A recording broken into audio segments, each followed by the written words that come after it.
social emotional workshop. We have CARE of Southeastern Michigan, and today our topic is going to be girl empowerment. Theresa, welcome back. We're so glad to have you. Thank you, Tony. I'm glad to be here. You can go ahead and get started. Okay. Oh, before you do, I'm going to put the link in the chat, everyone, for you all to connect and sign in on the sign-in sheet, okay?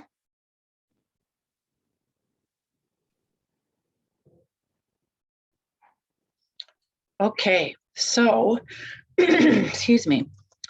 So this presentation's going to be a little bit different probably than what you're expecting, because usually when we talk about empowering girls, we're talking about confidence and, you know, how to raise their self-esteem, which is important. And there's a little tiny bit of that in here, maybe things that Joe and I have talked about before.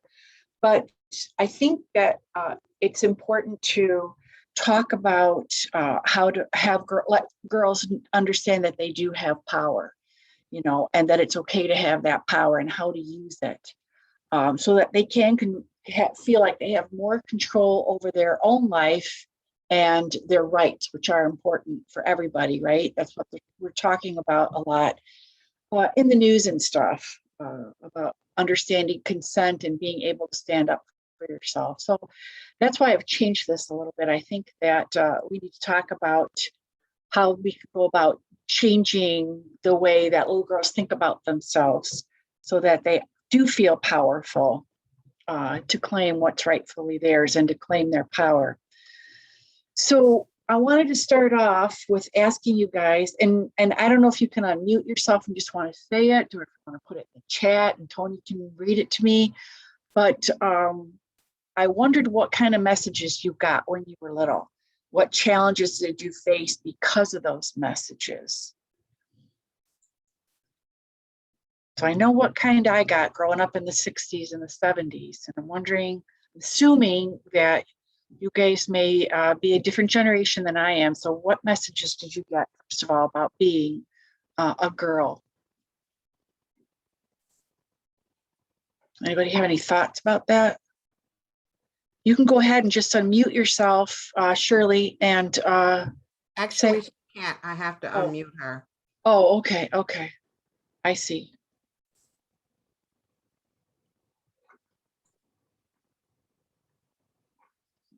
Looks like she wrote it. Okay, can you hear me? Yeah. Okay, I have an example.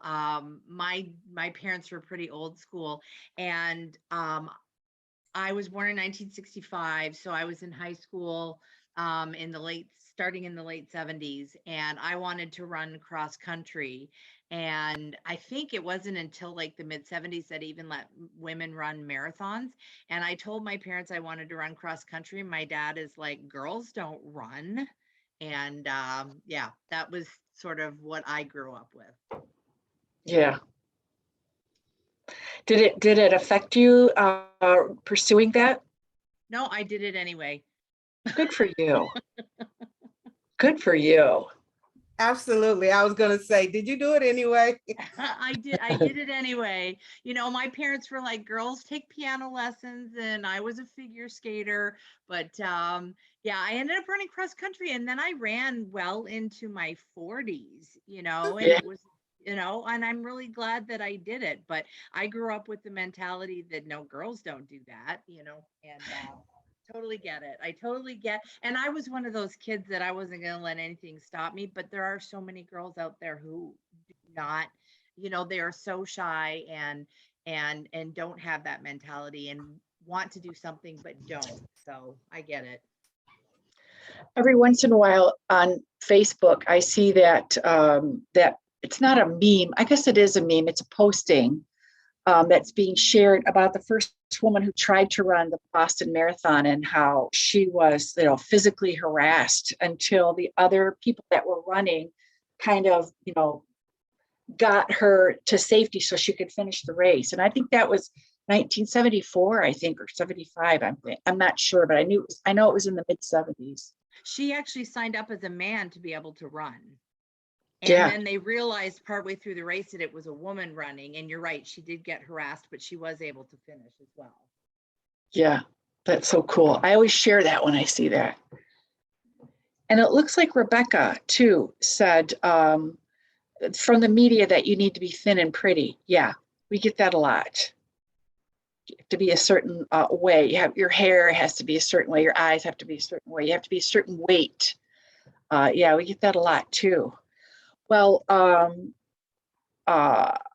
this is my daughter, Leah, when she was 4 years old. The reason I'm showing you this picture is because I remember she was 4 years old in 1996. And I remember my parents are Italian. And so, you know, they have to kiss you when you walk in the door, when you walk out the door, when they're giving you food, you know, they're always grabbing you, kissing you. And I've always loved that. My kids have always loved that. But Leah went through a stage when she was 4 years old where we were getting ready to leave my parents' house, and you know, they wanted to grab her and kiss her, and she, for some reason, didn't want anybody to. She didn't want to do that, and so my parents, of course, were like mildly freaking out. You know, why won't she kiss us? She should be kissing her grandparents. And luckily, I had just recently watched a show on Oprah where she talked about giving girls power over their own bodies. And so I didn't force Leah to do it. I just said to I said, would you like to, give Grandpa Poppy a high five? And she said, no, I don't want to do any of that. I'm just going to say goodbye. And I said, that's fine. And yeah, my parents were, brokenhearted. And I said, you guys, she's just going through a phase. I'm sure next week she'll be running in here, grabbing you, kissing you, and hugging you. It's just a phase, she's trying to understand her own power, and I don't want to take that away from her. I want her to be able to say, no, you can't touch me, when it's somebody else that might want to hurt her, like somebody at school, or, somebody who's in a position of authority and wants to touch her, and she doesn't want that to happen. So my parents were, they understood that. And sure enough, not that it's important, but the next Sunday when we went there for dinner, there she was running over to them, grabbing them, kissing them. She already forgot all about it. Let me see. Yeah, somebody else says that they're starting it with their son, who's almost 2, and she's going to continue it with her daughter. Yeah, I think that's important. I think that's where you start talking about consent and what consent means. It's not one conversation that you have when they're teenagers. It's something that we have to tell them all the time. Talk early and talk often about what it means to have that power over yourself and your own body. Shirley says that she doesn't make her kids kiss either. I mean, you should be able to say, who's going to touch you and who's not, and think about the ability to say no to somebody that you love and respect so much. If you can tell them no, you can tell someone else no. It's a little bit easier to tell someone else no. And so I just tried to give her that. And I was so glad that I had seen that on TV and got that message before I turned around and started making her doing something that she wasn't comfortable doing. So, that's one way to give kids that, boys or girls, that idea that they have control over their own body. So what could we do instead of those messages? One thing we can do for little girls is not to foster that good girl role expectation for little girls, because, I'm not talking about being unkind. I'm not talking about being rude. I'm talking about that always have to be pleasing to other people, make sure everybody around you is happy. 3/4 of girls feel like they are under a lot of pressure to please everyone. And 84% of those girls say they dislike that. And boys expect that too, for them to be caring and kind. And yeah, there's nothing wrong with being polite, being respectful to other people. But I remember a coworker telling me one time that when she was in high school, there was a boy that asked her to go to the prom. Once in a lifetime thing when you're in high school, that your senior year, that you get to go to your prom. And the boy that asked her, she didn't want to go with him, but her parents pressured her into saying yes, because it would hurt his feelings if she said no. And I just thought that was so sad that she put aside what she wanted. And her one time in a high school era that she gets to go to the prom, she has to try to make somebody else happy about it. And so I think that can go into our adulthood too, where 8 and 10 women believe that girls are under a lot of pressure to please everybody, and it probably includes themselves. I think that carries into our adult roles too, at work and at home, that we have to take care of everybody else before we take care of ourselves sometimes. And there's nothing rude about that, or there's nothing unselfish about that. We have to take care of ourselves and think about ourselves first sometimes. I remember when my kids were young and I just started back to work full time. And we were pretty involved in our church at that time. And I think I was teaching Sunday school. I was a Eucharistic minister. My husband was an usher at the Mass.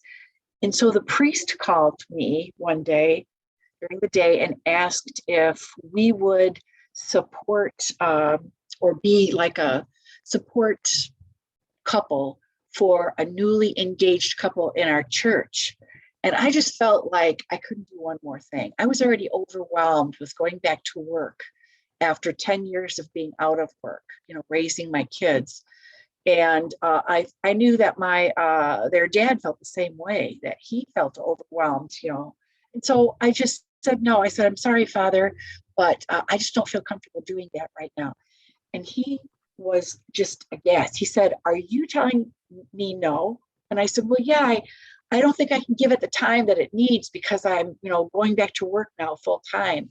And my kids, they're 10 and 8, and they need a lot of, attention and school stuff. And I just don't think I can do it. And he wouldn't talk to me. He gave me the silent treatment and would not speak to me. He was so angry that I said no to him. That's a lot of pressure, So I blew it off. I'd already been to counseling. I knew that I wasn't being selfish, that I was just taking care of myself. But still, there's that voice in the back of your head, having gone to Catholic school for 8 years, growing up in a Catholic Italian family that, you make everybody happy. So that was still, even with counseling, in the back of my head, I heard that voice saying, he's angry at you now. So we have to be able to teach little girls how to say no, and that it's okay to think about yourself. And sometimes people aren't going to like you when you say no, and that's okay too. What else does society tell? Well, I'm sorry, back to giving them a voice. I liked this because I thought that it was important for them to see themselves as important. If we're going to be able to tell them that they are important enough to take care of themselves, look out for when somebody asks them to do something and they don't feel comfortable doing it, or they don't have the time to do it, to be able to say no, you have to feel that you're important. And so some of the ways that we can do that, is to encourage them to read, encourage them to talk about what's going on in the world. I know it used to drive my mom crazy when my dad would get us kids involved in topics. He always used to try to get us thinking about current events and get us thinking outside the box. And, he would say things like, they're not teaching you everything that they should teach you in school. They're not telling you about how, we came here and, we gave blankets with smallpox to the first Americans that were already here. And we'd be all upset. That's not true, Dad. We didn't learn about that. And he was trying to get us to think outside the box, and that would make my mom so uncomfortable. But I think my dad was trying to give us a voice and tried to get us to think out and not always believe what everybody tells us. So my dad would ask us our opinion, and he gave us a chance to talk. And so I like that third bullet: ask their opinion and accept it, even if it always doesn't mesh with yours. Respecting their opinion and listening to them and hearing them out, you get more of a chance to influence them. If you don't like what they're saying or what they're thinking, you always have that ability to go back and bring up the discussion again. If you can say, okay, I can see that you feel pretty strongly about that. I don't share that opinion. Here's what I think. And, they might be more likely to listen to you and consider your opinion. And Tammy said, that's a valuable lesson, especially today when everything is so divided. Yeah. Being able to hear somebody else's opinion without having your head explode. That's very true, Tammy. Encourage them to try new things, especially if they're afraid to fail. A lot of times we get stuck in praising kids for what they do instead of praising them for the idea of just trying something. We look at the destination and say, oh, good job. But sometimes we need to look at the journey and get them to value that part of it. So what if you didn't make you didn't win the audition at the play? You tried. That took a lot of bravery. Maybe next time you'll be able to do what you want to do. You'll get accepted for that role. This time, you tried something different. You went outside your comfort zone, and that's how you grow. So when they know that it's okay to try and fail, it makes them more courageous, I think, and it helps them to believe in themselves.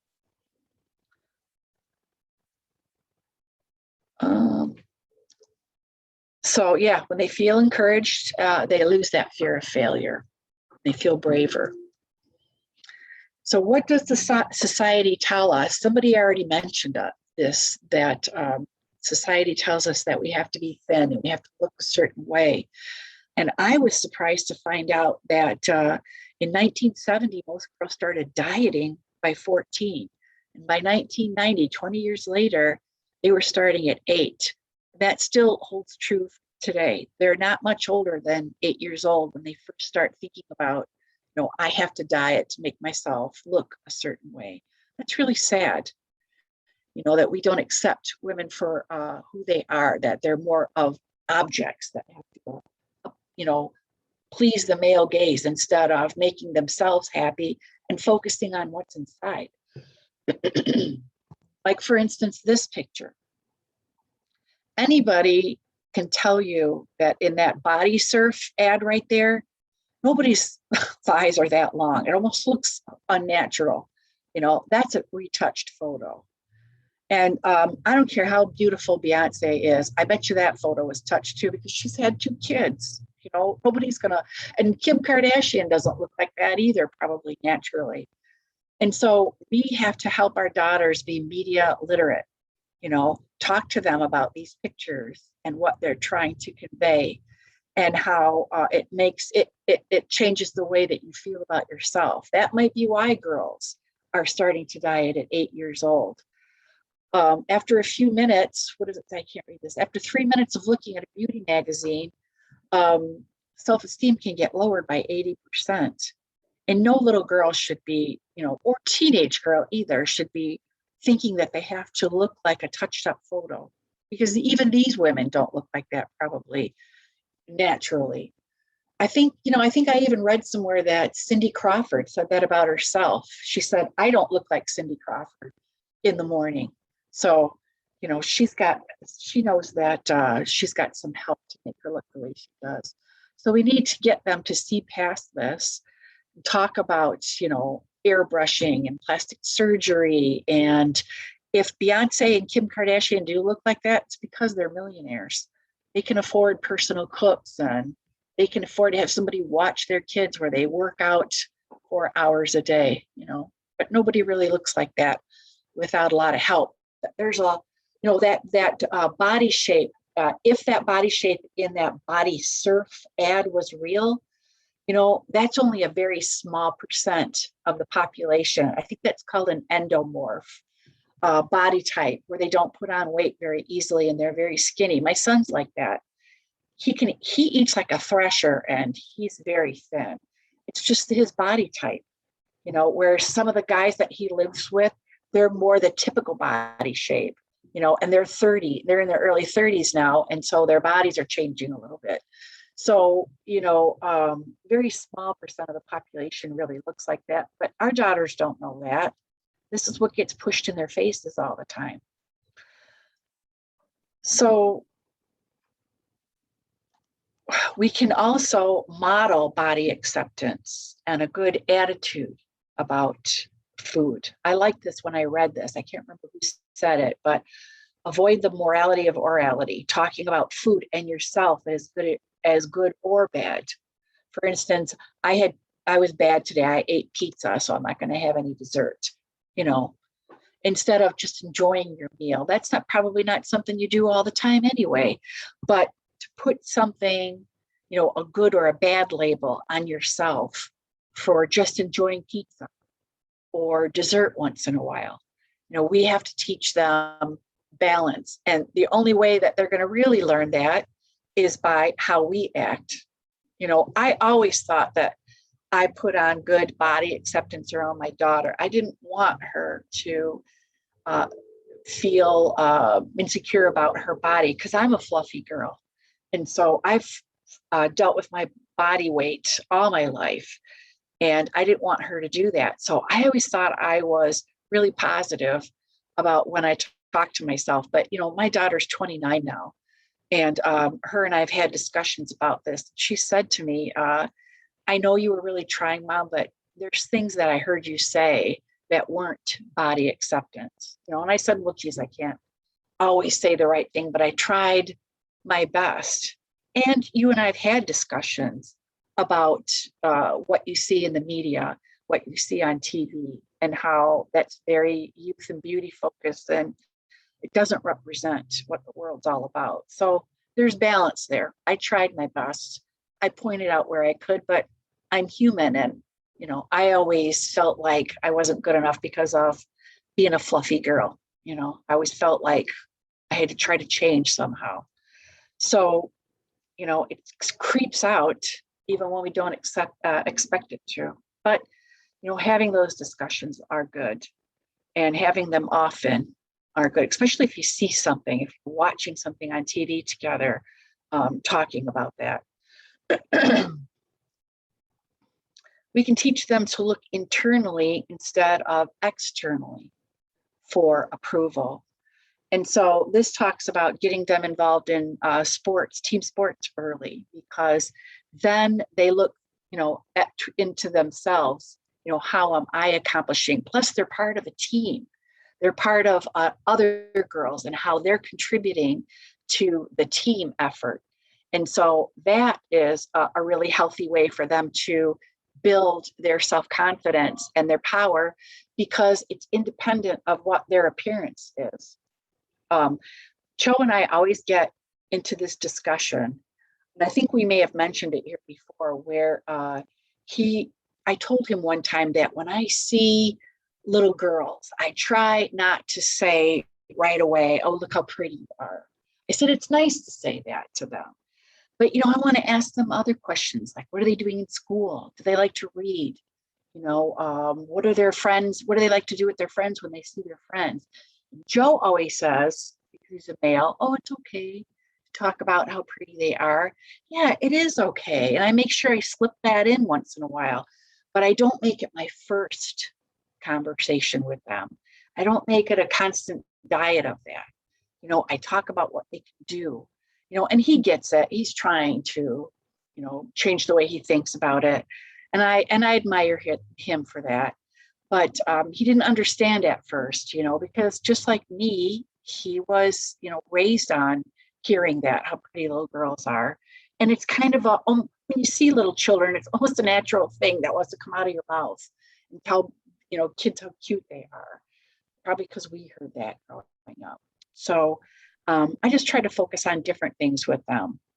And being part of a sports team, like my daughter wouldn't do that. I tried to get her involved in sports. She didn't want nothing to do with it. So I asked her what she wanted to do, and she wanted to dance.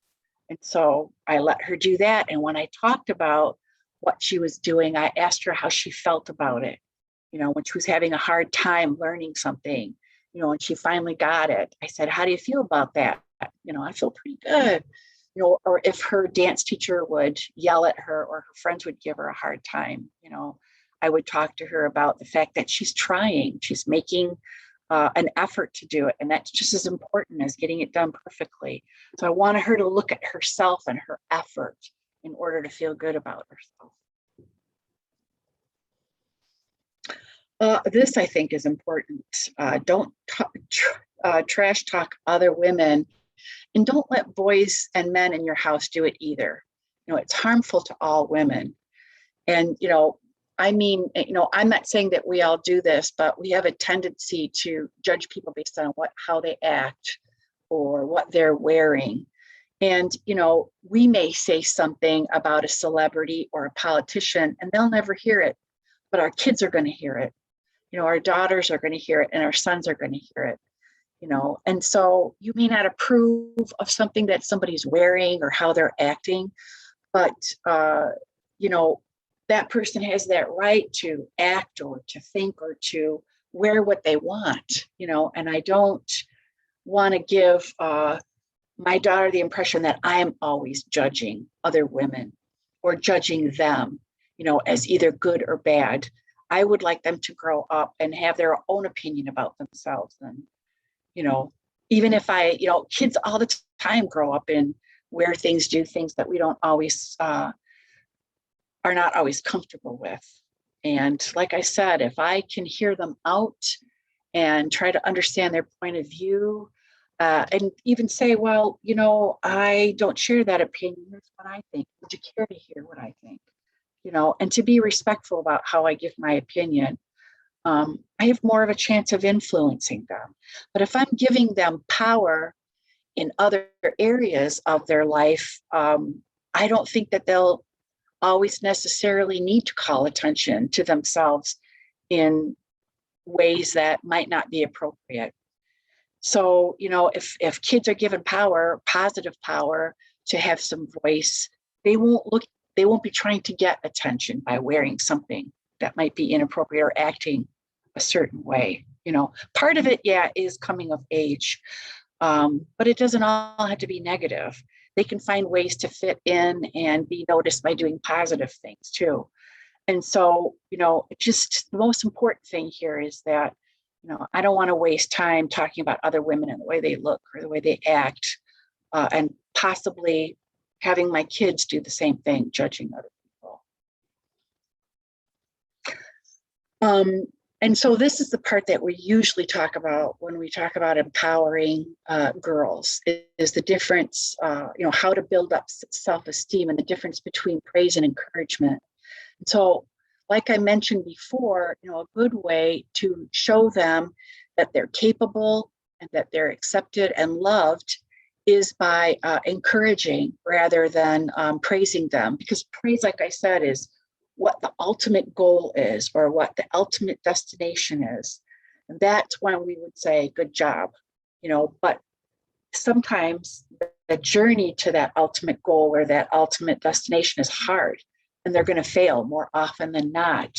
So when we can pick out things that they did in a positive way and focus on that, then we can show them that you were really brave, or you kept going, you were so persistent. I know that was hard for you to do, but you did it anyway. That's what I call being a grown-up, or that's what I call being independent. That helps them to see that there is something positive in failing. It's not such a horrible thing. And that gives them the power to keep trying. Because praise on the other side of that teaches them that the only way to feel good is to make sure that everybody else is happy with you, to hear your parents say good job or good girl. And it's never enough. You can't feel good on your own with your own self-talk. You need to hear that externally all the time. And that's the only way to feel worthwhile, is when somebody tells you, you did good on that, or I'm so proud of you. I always try to turn it around and say, well, you should be so proud of yourself. You know, a teacher asked me one time, my kid, I can't remember what Luke, he got some kind of award in school, and we were all walking down to the gym together, myself and a couple of the teachers and all the kids. And the teacher, Luke happened to be within my hearing distance, and I was aware of that, or yeah, hearing distance, and I was aware of that. So the teacher said to me, you know, I bet you're so proud of Luke. And I said, yeah, he always makes me proud. I think he should be proud of himself. It's not always easy to, you know, be a good citizen. Sometimes it's hard. And I wanted him to overhear me saying that, because I know kids are always listening, you know, when we say things. So I wanted him to start feeling good on the inside, and my daughter too. You know, so I'd always say that to them. You should be really proud of yourself. That was not an easy accomplishment. And so what is encouragement? What does it sound like? It's loving and accepting. Children will believe what they feel, not what they hear.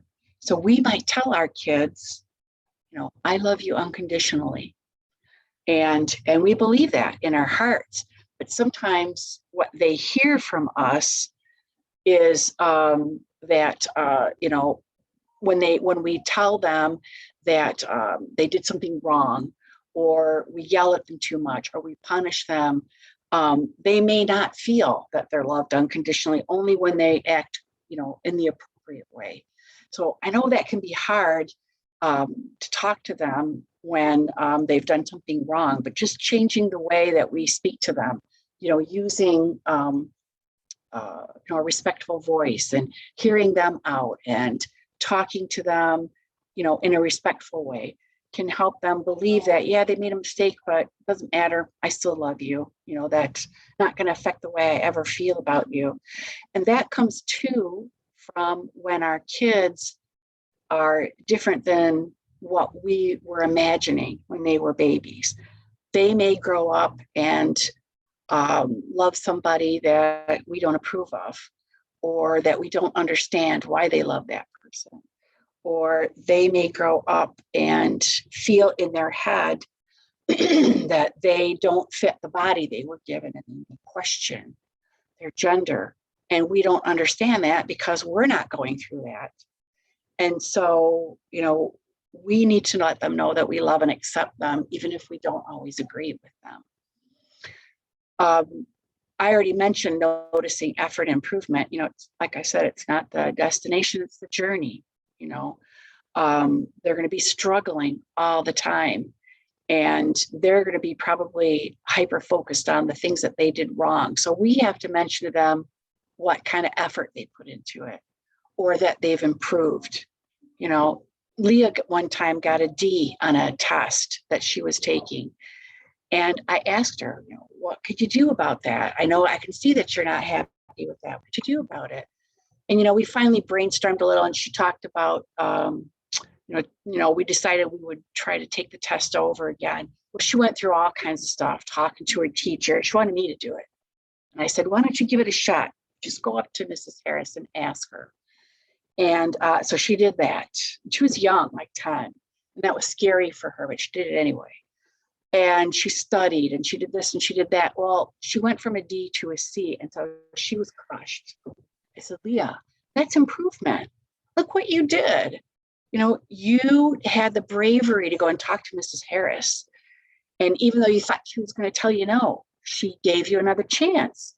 And you made an improvement. You went up 1 grade. You know, if you keep at that, you keep, you know, with that effort, you can achieve, you know, anything that you want to achieve. It's just the work that you put into it. You know, so she was looking at it as a failure because she didn't get an A, you know, where she's, I didn't care about the A. I just wanted to see her effort and her being persistent and trying.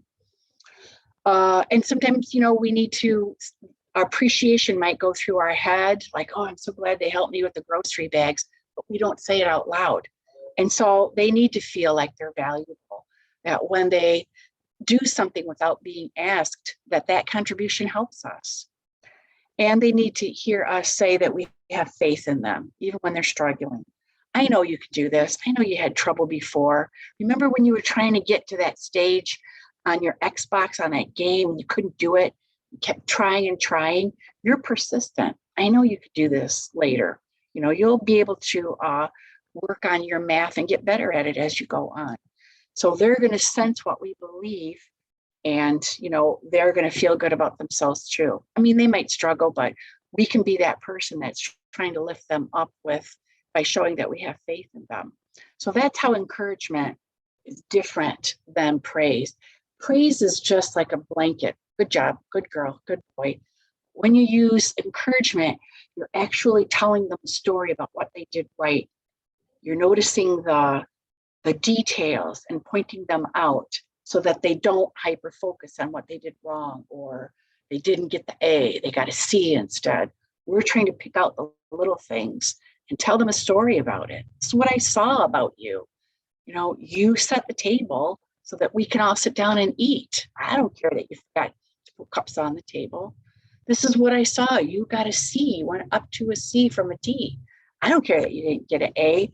I was really glad to see you be persistent and brave and try something different. So that's the difference between encouragement and praise. Okay, I'm going to show you this video. So I have to stop sharing for a minute. And this video, you guys may have seen this on TV before, but I liked the message that was in it. And I'm pretty sure that you can hear this, but Tony, let me know if you hear it or not.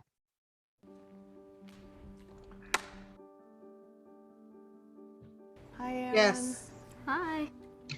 Okay, so I'm going to just give you some actions to do. And just do the first thing that comes to mind. Show me what it looks like to run like a girl. My hair. Oh my God. Show me what it looks like to fight like a girl. Now throw like a girl. Aw. My name is Dakota, and I'm 10 years old. Show me what it looks like to run like a girl. Throw like a girl. Fight like a girl. What does it mean to you when I say run like a girl? It means run fast as you can. So do you think you just insulted your sister? No. I mean, yeah, insulted girls, but not my sister. Is like a girl a good thing? Actually, don't know if it's a bad thing or a good thing. It sounds like a bad thing. It sounds like you're trying to humiliate someone. So when they're in that vulnerable time between 10 and 12, how do you think it affects them when somebody uses like a girl as an insult? I think it definitely drops their self-confidence and really puts them down, because during that time they're already trying to figure themselves out, and when somebody says you hit like a girl, it's like, well, what does that mean? Because they think they're a strong person. It's kind of like telling them that they're weak and they're not as good as them. And what advice do you have to young girls who are told they run like a girl, kick like a girl, hit like a girl, swim like a girl? Keep doing it because it's working. If somebody else says that running like a girl or kicking like a girl or shooting like a girl is something that you shouldn't be doing, that's their problem. Because if you're still scoring and you're still getting to the ball on time and you're still being first, you're doing it right. Doesn't matter what they say. I mean, yes, I kick like a girl and I swim like a girl and I walk like a girl and I wake up in the morning like a girl because I am a girl. And that is not something that I should be ashamed of. So I'm gonna do it anyway. That's what they should do. If I asked you to run like a girl now, would you do it differently? I would run like myself. Would you like a chance to redo it? Yeah.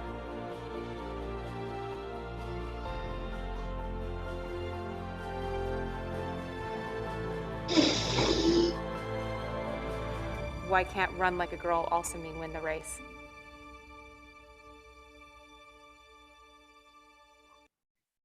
So any thoughts about that, you guys? Have you seen that before?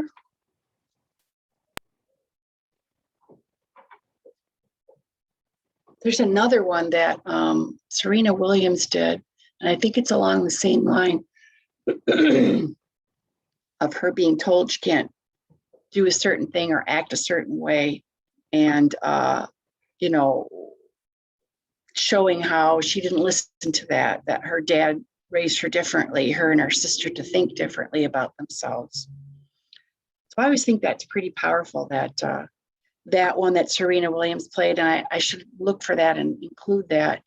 But also this particular commercial I think is really good too. Okay, Tammy said she didn't see that. That was amazing. It is a great message, you know, and those kids are picking up their beliefs from the older people around them, because when those little girls, before they hit puberty, they believe in themselves. You know, they don't have that idea that they can't do certain things. But as soon as they hit that age where they're expected to look a certain way and act a certain way, that all changes for them. And actually, research shows that they get less interested in science and math too at that same age. It is very sad.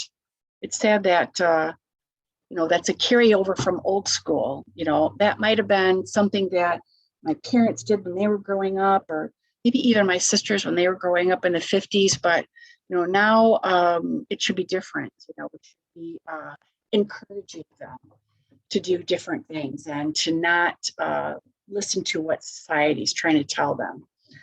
And so that's why I love this from Malala Yousafzai's father. You know, he said he didn't clip her wings. That's all he did. He led her to believe that she could do anything that she wanted.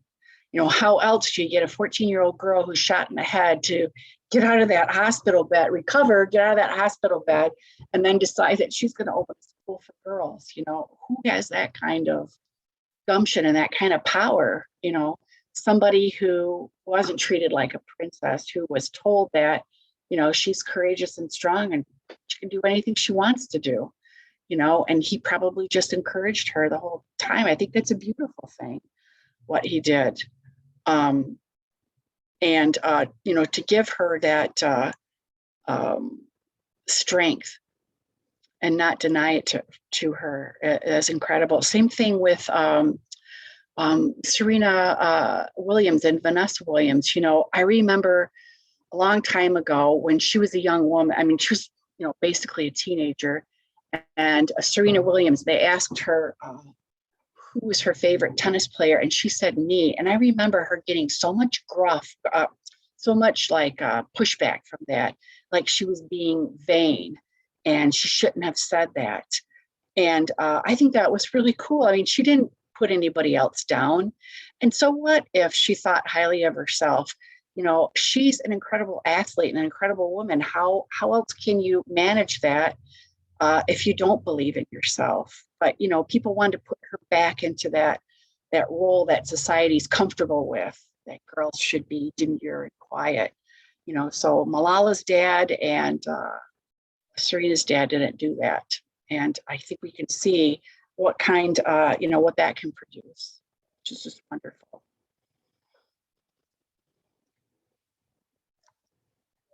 And wait a minute, I feel like I skipped something.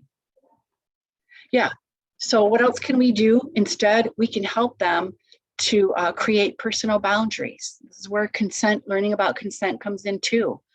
You know, boundaries help them understand what's appropriate for them and what makes them comfortable. So again, this is one of those conversations we have early and often, just like with my daughter. You know, you don't have to kiss and hug anybody if you don't want to. It's okay. Boundaries are different for each person, so we have to respect that, and we have to teach them that, you know, and how to tell the difference about what their boundaries are. When my kids were little, you know, we walked all the time just because I wanted them outside, you know, walking around, you know, building those, you know, those big muscles in their bodies, gross motor skills. And so we would go for walks in our neighborhood, and I'd always ask them, you know, you tell me when it's okay to cross the street. You know, when you feel in your stomach that it's okay, or if you feel in your stomach that it's not okay, you know, tell me that too. That means we shouldn't cross the street. And I was trying to figure out as a young mom, how do I get them to understand to listen to their intuition and what their body tells them. And so that's how we started, figuring that out. When something in your tummy doesn't feel right, or you feel awkward or uncomfortable, that's when you're doing something you don't want to do. And that's where you draw a boundary.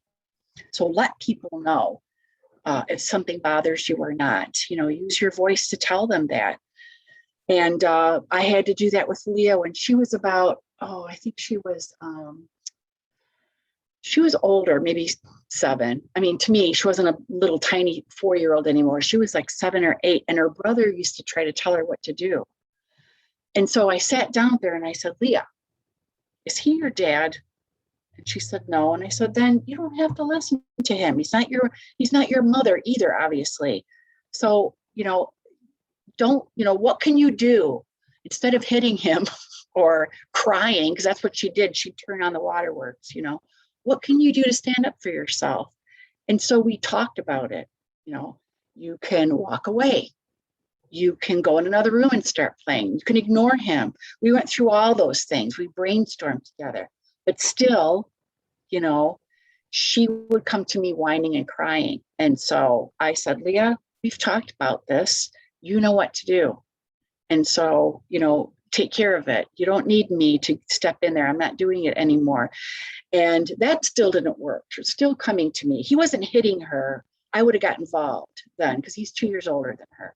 He was just like, bugging her, trying to tell her what to do, order her around. And so one day she came in the room and, she started again. So I just walked away. I ignored her. I wasn't going to give her attention for that. And so I finally heard her go out in the living room and say, shut up, Luke. You're not the boss of me. I don't have to do what you say. And, probably the fight continued, but I heard her stand up for herself. And I thought, if she can do that with her brother, she could do that with anybody. She's practicing with him. And so when she goes out in the real world, she can do the same thing. But I had to let go and let her do that. I gave her a little bit of guidance, but I wanted her to go out and do that on her own so that she could hear her own voice saying that. And I told her, it's not always comfortable when you stand up for yourself and are assertive, but it's okay. If it doesn't feel comfortable. You can still do it. It's like a muscle. You have to work it. And so one of the things I taught her was about that Wonder Woman stand. I don't know if you guys have ever watched that TED Talk by Amy Cuddy, but she talks about how the way you stand, how you present yourself when you're being assertive is going to affect the way you feel, and that's going to affect your thoughts. And so, they call it the Wonder Woman stand because you're keeping your head up and your shoulders back. And you use an assertive voice. You don't have to yell. You don't have to swear. You don't have to say unkind things. You just keep your voice normal. And, the way you always talk. And you use respectful language. I feel angry when you cut in front of me in line. I need you to get behind me, and then you can always ask for help if you need help. But, there's a big difference between aggressive and assertive. And so, I taught her that too, the way you stand is going to affect the way that other people see you and the way you feel about yourself. So don't be afraid to speak up for yourself. And of course, she told me just the other day, it's not always easy, that she has trouble sometimes, especially with people who are older than her, and I said, everybody feels that way. Nobody ever feels perfectly comfortable asserting themselves, but we have to do it anyway. And so don't try to think that you're going to get to this point where you feel totally fine. Maybe you will, I don't know. Everybody's different, but it doesn't mean there's something wrong with you if you always feel a little bit uncomfortable about it.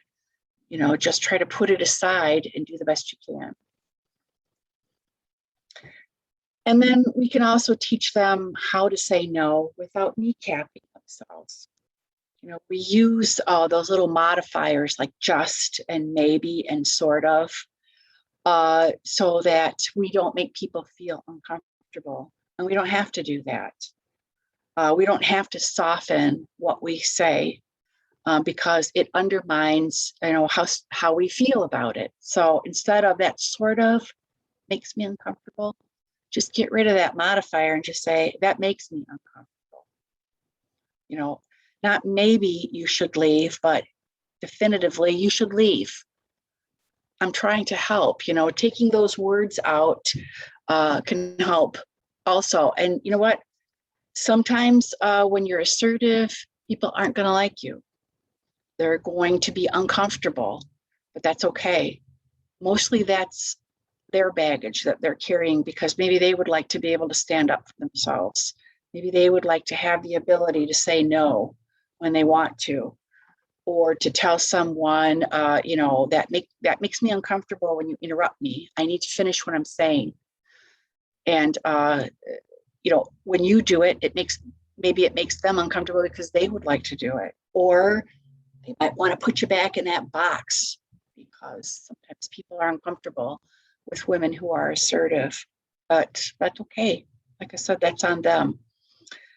I just read something this morning from Sandra Sotomayor, how she said that even as a Supreme Court justice, she gets interrupted, because she's a female. She has people interrupt what she's trying to say, and that it's not always easy to stand up for yourself. And she's a grown woman, has achieved this, huge goal in her life. So we need to start with our daughters, and they're going to use that with us. And so we need to be able to, when they use respectful, assertive language with us, we have to put our pride aside and listen to them and hear them out, because that creates that environment of respect, and it creates that environment of cooperation. And like I said before, it helps us to be able to influence them rather than trying to control them. So it goes hand in hand with discipline and what kind of people that we would like them to be as they grow up. So there's a lot of books out there that have pretty much the same opinion, that pretty much can help with this. There's a website called A Mighty Girl. I've seen it on, they have a Facebook page too. And so they talk a lot about books that we can read to little girls, like that one on the bottom corner, I Dissent. Ruth Bader Ginsburg makes her mark, and that's about how she became who she is. And they also have a book written just like that about a lot of different females in positions of power and authority, women who've gone out and done something different, like Mae Jemison, the first, she was the first, maybe not the first female astronaut, but she is a female astronaut. Maybe she was the first Black female astronaut, but they talk about her. They talk about a lot of women figures. Stand Up for Yourself and Your Friends by American Girl. There's a lot. They always have good books to help girls. So there's a lot here that you can look at. And they also have the website too. A lot of times I found that by reading books to my kids, it was a good way to teach them something that maybe I couldn't articulate very well. So we go to the library and look up different books, or I'd buy them a book like from American Girl or something. I wish they had had some of these books when Leah was little, but that's there for her kids. She wants to make that mark on them. So what did you guys, did you learn anything that was helpful? Learn anything that can help you? Have any questions or comments or anything that you want to share at this point? Any stories of you and your kids, ways that you were able to do this? So we could all use that. I think Shirley has something. All right, sorry, I'm talking again, but this Well, I'm is glad. a particular topic that's pretty close to my heart, because I am that girl against all odds that, I had a family that didn't want this strong woman. But I remember one time my husband telling somebody, girls don't tend to do like mechanical things. So one time I trailered our boat up north and I put it in the water, and I went around in the boat and I put it back on the trailer. I mean, I had help from my father-in-law, but I did most of it by myself. And my husband told one of his friends, and they're like, your wife did that? And he goes, well, when she puts her mind to something, she just does it. So it's just, if you have it in your head, and you can't be listening to those other voices and people telling you that you can't do it. Yeah. And your kids saw you do that too, right? Yes, they were with me, and they were young. They were probably late elementary school at that point. Still, they need to hear it. They need to see it, and that's a good point. When you accomplish something that somebody thought you shouldn't be able to do or couldn't do on your own, that's great for them to see that, and to even get help with it the first time you do it, because that's how you learn stuff, that's how you figure out those things. That's wonderful. And I do have to say, my son, my youngest, is married, and he married a pretty strong-minded girl. So hopefully those things were instilled in him, that he's okay with that, and he's not threatened with that at all. So Good. And boys need the same kind of thing. And there's always somebody who's like not comfortable sometimes when I do this, because it leaves boys out. But I think that I feel like they face different challenges. And that one time that I read that about girls losing interest in math and science when they get to be, like very early adolescence, like 11 years old, it made me feel really sad for them, that their shift had gone from how can I do better in school, and I love math and I love science, or both, to now, I need to have a boyfriend. I know that their hormones are going, and that's a natural thing at that stage of their development, to want to go out and meet, have romantic encounters and all that, and flirt, and, think that they fall in love and all that. That's wonderful. But boys aren't doing that, and they have the same hormones flying around. They're still going through that stage of development too, yet they can focus on math and science. And I was thinking, like, why? What's the big difference there? And I think it's the messages that they get. So I always feel like this is important, because girls need to hear different messages, maybe from us, because they're not getting it from society.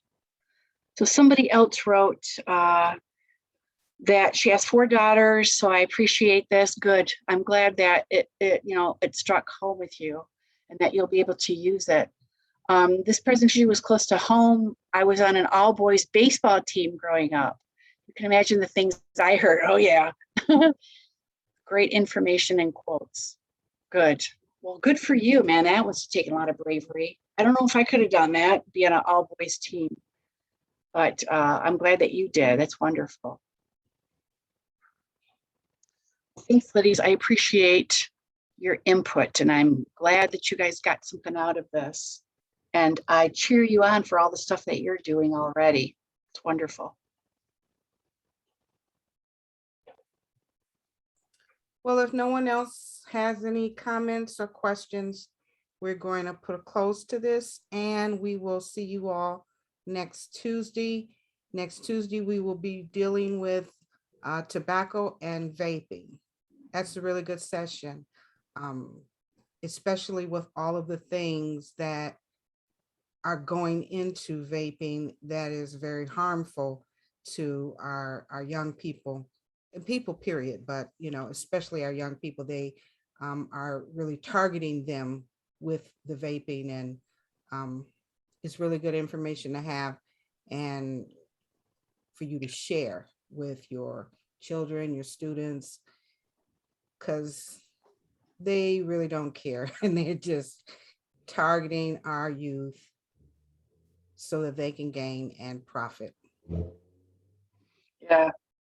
Do you guys remember the kid, I think it was last year or the year maybe before COVID, that teenager, he was in Macomb County, and he was vaping, damaged his lungs so badly, he had to get a lung transplant.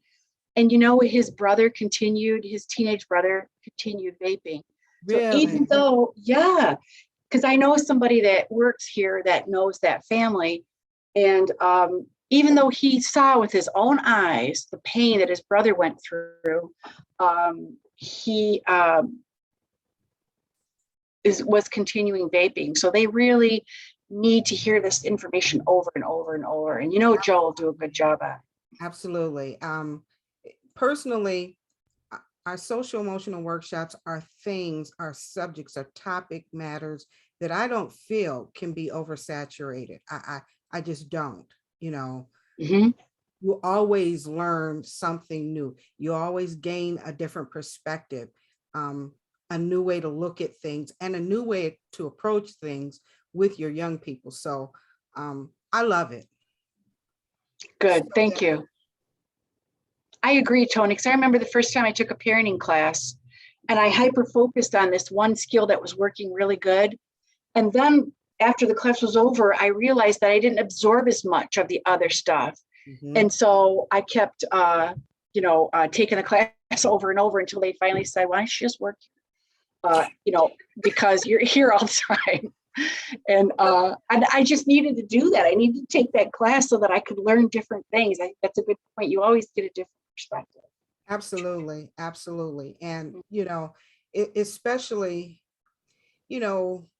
and God bless us, we're a capitalist society, but, there are just some things that, you shouldn't put a price tag on.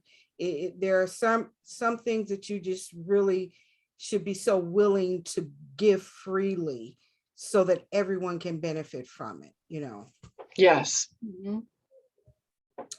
So again, thank you, Theresa.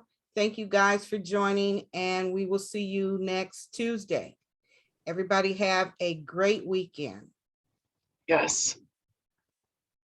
Bye, everybody.